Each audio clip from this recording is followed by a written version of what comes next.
Hello again, everyone. Another message based off a contribution to the GoFundMe. And remember, if you do contribute to the GoFundMe link in the description box, you immediately go to the top of the list and you get your video made. Hey man, I'm not sure if this will go through again. Swore off social media. Seeing my wife with another guy within a week of ghosting. The temptation to see what she's up to was too much for me. That's not why I fell apart, though.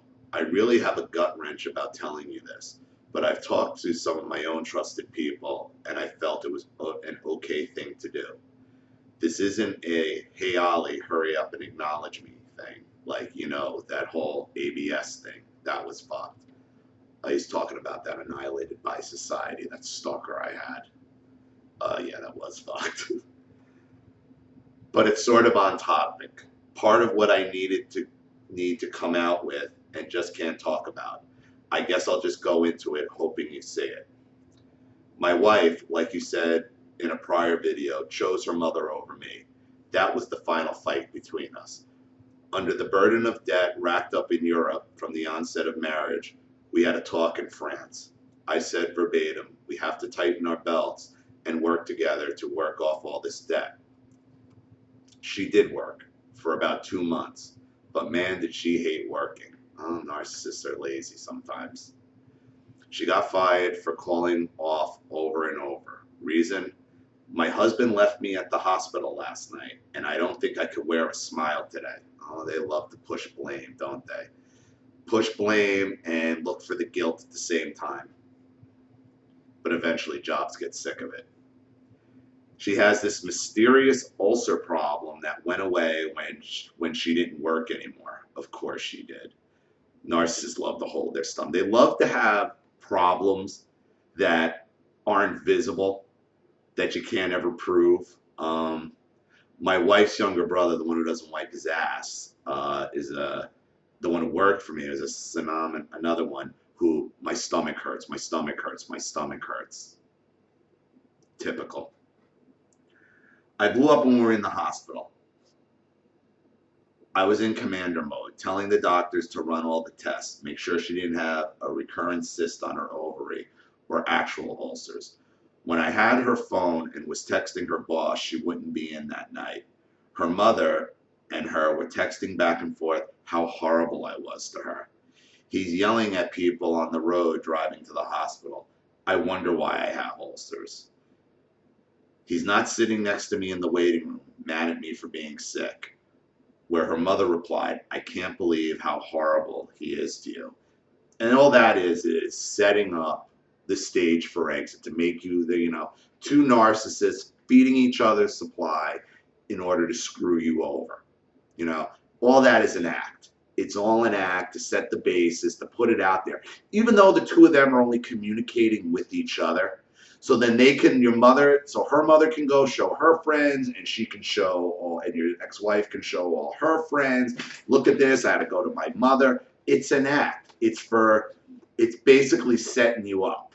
It's false evidence.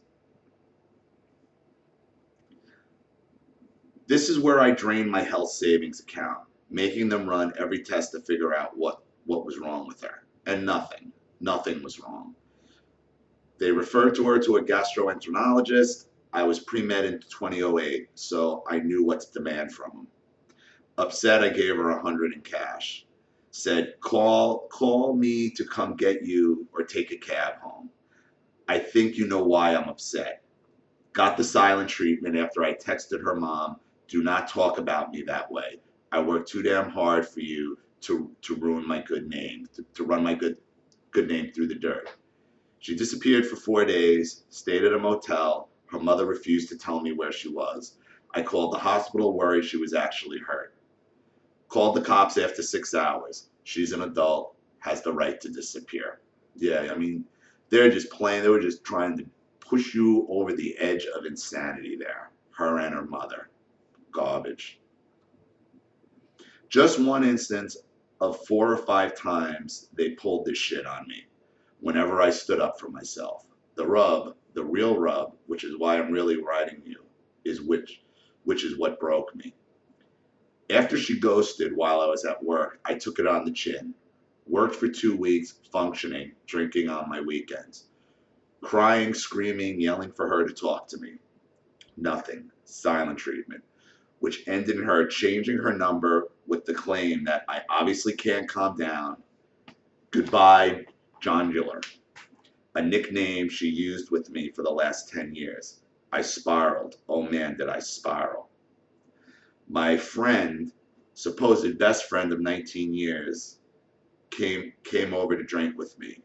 You know, crying my beer, seeing as my wife left me without any notice 2 weeks prior, and was always with another dude before I could even file the divorce service. 19 years, I knew this guy since 6th grade. We drank, I cried and cried and cried. We went to the pool. Hey, yeah, my friend is trying to do something positive with me, right? Got back to the apartment, drank a few beers, passed out in the chair in front of the TV, legs up on the chair, arms crossed.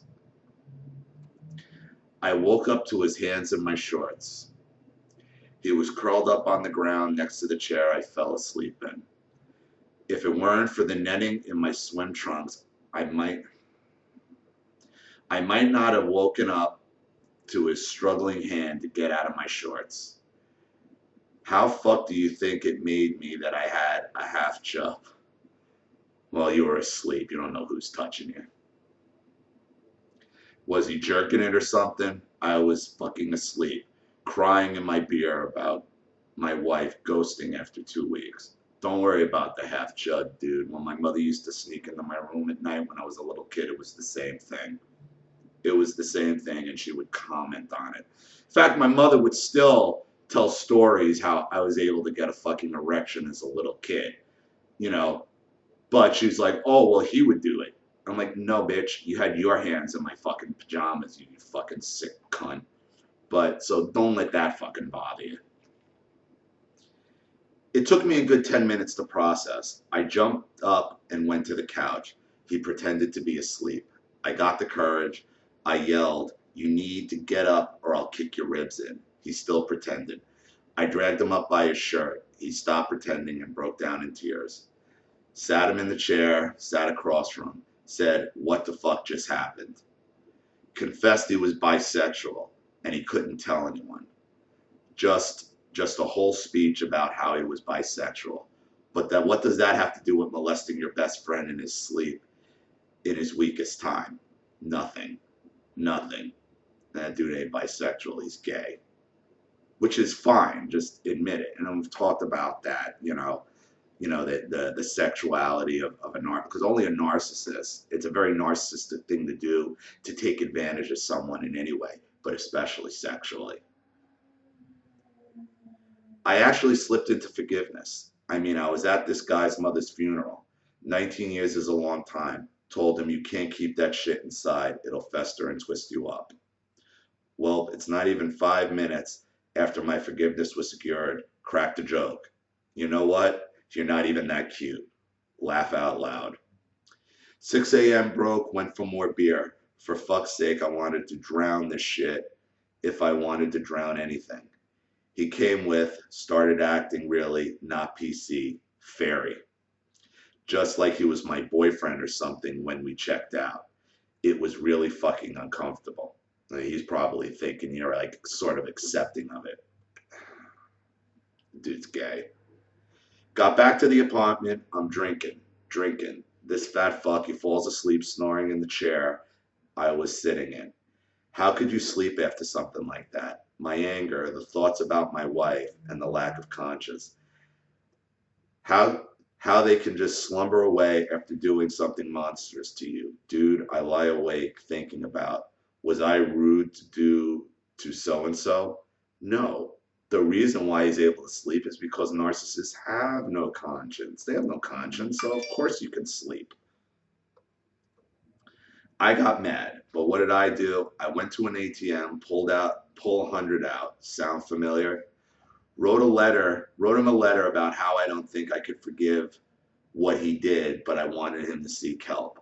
I woke up and said, I can't sleep with you in my house, and I think you know why. I need you to get your shit and leave. There's a hotel down the street, a half mile. Handed him the letter with the cash. He starts laughing. Laughing. I snatched the money and letter away and yanked him up by his shirt towards the door. He lumbered like the lazy fat piece of shit I now know and acknowledge him to be. I pushed him toward the door. He turned around as if to punch me.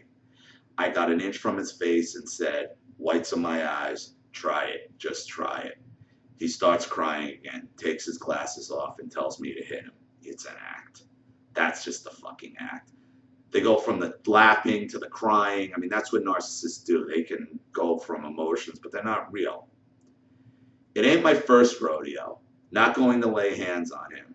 Sure as shit not wanting this to look like some lover's quarrel to the cops.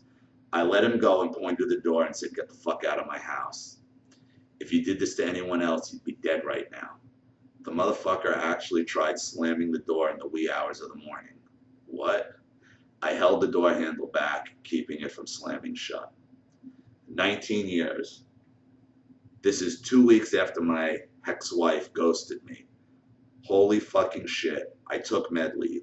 Had an emergency appointment with the psych doc, who helped me get clean, and I continued to see for depression. Clean for 5 years, off of heroin. The betrayal. I was near psychotic. Damn, I felt like I was in a psychotic break. 19 years. His family was my family growing up. I got PTSD, GAD, along with escalated MDD diagnosis, and 2 weeks off of work to seek therapy. Therapists were a joke. Tried sticking me in DBT. It was all about my reaction. But the people I've talked to who don't want payment, they get it.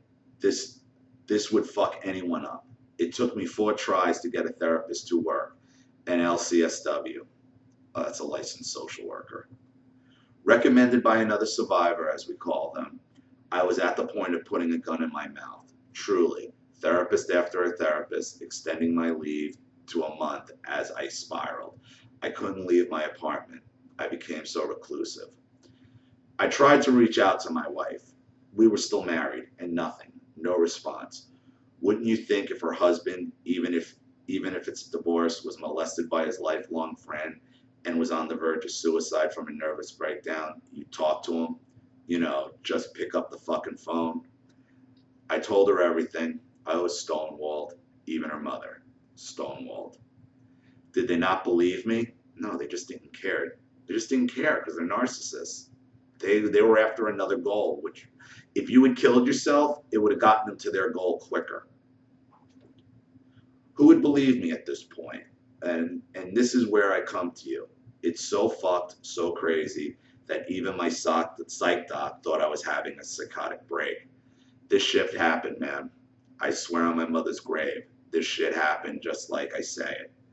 The motherfucker texted my phone the day I took my Facebook down, so I changed my number. The wife, stonewalling. This best friend, hoovering. The people I've confided in, they say, I'm amazed you're even fucking up and around. Just think, what if I was a woman? Do you think my job would go easier on me if I said I was raped and was a woman? Probably. Nah, I was honest with my manager. No leeway. I'm still the trigger man on my shift. Best at fixing machines. Go to all the meeting, lowest fucking paid. I'm young though. I've got a lot of years to excel. Yeah, I've been told that shit. So yeah, if anyone watches my series of videos, they'll see a marked change in my behavior. It was always a capture thing. I had the setup and wanted to talk to something.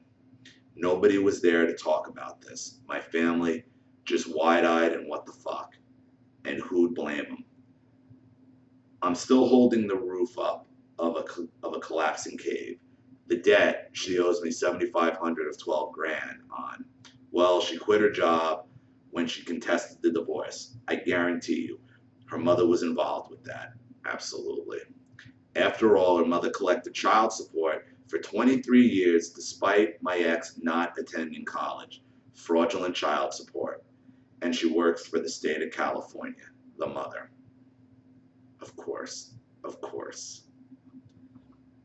It's about 5 months later, not one payment's been made on this debt at all. I'm just paying the interest on it. 3K of the debt is from a wrecked car prior to marriage that she crashed drunk and stoned. Transferred it to the joint card I opened so I could take her to Europe with me, Germany, Italy, Ireland, and France. Yet she runs off to an ex-boyfriend, not even a note on the fridge, and tells everyone how emotionally abusive I was to her, because I think it'd be such a stretch to say I hit her, seeing all the holes in the wall in the apartment are all from her. It's hell. Absolute fucking hell. I try to maintain stoicism, but with work fucking with me, nah, I'm not doing well. I needed someone to say what I can't say about my friend. At 2 Brute, I even still have the video I recorded when he came over, talking about confiding in friends you trust. I took the video down, but it's still on my computer. I have no legal recourse. It's my word and his. For fuck's sake again, who the hell could believe this story? Thanks, Ollie. Well, a lot of us can believe it because a lot of us have been through it. A few things, this all starts with your ex-wife. And what has happened here is something that does happen with narcissists, even though we do say narcissists are unfeeling and they're, manipulative and they're hateful and they pull the shit that they pull. There always is. I'm not going to say there always is, but sometimes there is. And this happened with my mother. One person that the narcissist truly loves. One person that they will always run to, and that's probably who this ex is. The problem is your ex never gave a shit about you. You were a fucking placeholder until she had the opportunity to run back to this dude. Your ex probably doesn't do the shit or say the shit with this ex that she does with you. Same thing with my mother and this guy, Frank, her boyfriend from when she was in high school. And then she basically dumped him in the middle when he was in Vietnam. And he became a heroin addict. And he came back into her life when I was like 12 or 13 and started hanging around. And, the big joke, yeah, your boyfriend this, your boyfriend that. But, my father's such a chump. I used to come home from school. Sometimes I would cut out or whatever, and his car would be out front, and I'd go in, and they'd be in the bedroom, door shut. Never said anything, though. Never told my father, never told anyone, because maybe I just didn't give a fuck enough about it. So, this all starts with your ex-wife. This is why you are susceptible to your friend doing what he did to you. And it does suck when your friends take advantage of you. But when you're susceptible to narcissism like this, you leave the door open for it. You don't talk about anything in your past or your family or anything like that. So I don't know why. I don't know. Maybe you felt hard for this girl and that's where it started. But I'm telling you this right now. That bitch never loved you. You were merely a placeholder for this dude. Bottom line. Bottom line. And if I had to guess, your ex-mother-in-law probably liked this guy as well. He probably maybe makes a lot of money. I don't know. You didn't mention anything about that. But there's probably something about this guy the mother sees and the mother likes. So all that texting back and forth in the hospital and all that shit, I guarantee you was for this ex's benefit. So whatever excuse she gave of what she was doing or why she married you or the situation she was in could be used as sympathy or an excuse to get back into his life. You were merely a placeholder for who she really loved. And it is possible for the narcissist to love somebody in a spouse, boyfriend, girlfriend type of relationship. And when they do that, they will basically center their life around getting back with them, being around them, what have you. So I don't know what led them to break up to begin with, but if I had to guess, all that shit between her and her mother were for this dude's benefit. And as unfortunate as it is, and as harsh as it is, and as hurtful as it is, you need to accept the fact that this girl never loved you. You were merely a placeholder for this guy. As far as the 7,500 and the 12 grand, um, you know, if she never pays you a dime of it back, and you live into your late years, and you eventually meet somebody who cares about you, is the $7,500 really going to be all that important at that point anymore? It is now, because of what you went through and how much you put out and how much time and emotion and energy you put into this woman. But the long or the short of it is, if 7,500 is what it costs to get her out of your life permanently and to move on with your life and to get some clarity and some happiness, I'd pay that. I would have paid that. I'd have paid 7,500 to get my family out of my life, to get these narcissists, these abusers out of my life. You got to look at it realistically, and you got to make sure you're not like, what am I really fighting for here with this money? Is it the principle? Yeah, but emotionally, can you emotionally afford the principle of fighting for that money, of dealing with court or however you're going to do it, whether it's through a divorce decree or whatever, the constant contempt filings you got to make, and then the judge is just skirting it along. And the fact that your mother, I don't know what state you're in, I don't know where your divorce is out of, but if your divorce is out of the same state where you say the ex-mother-in-law works out of, I'm sure she has connections. I mean, and look what your ex-wife has basically learned from. She never went to college, yet her mother collected child support until she was 23 years old. Disgusting. Disgusting. My suggestion to you is just get as far away from them as possible. Write him off. Write him off. Let this guy have her. He's won the loser prize. Congratulations, bro. You win the loser award. Okay? You've been given a reprieve. So if $7,500 is what it costs to get you away from that, maybe you got off light. But remember, these other issues all stem from your abuse from this woman. And the reason this woman was able to abuse you is because you were merely a placeholder for this ex. So I hope that helps out. Thank you for your contribution. Thank you for your other support as well. You specifically know what I'm talking about, and you seem like you're definitely on the right track. You're definitely on the right track. To all those who have gone through some similar stuff, especially my male followers, it is tough for a male to admit they were sexually assaulted.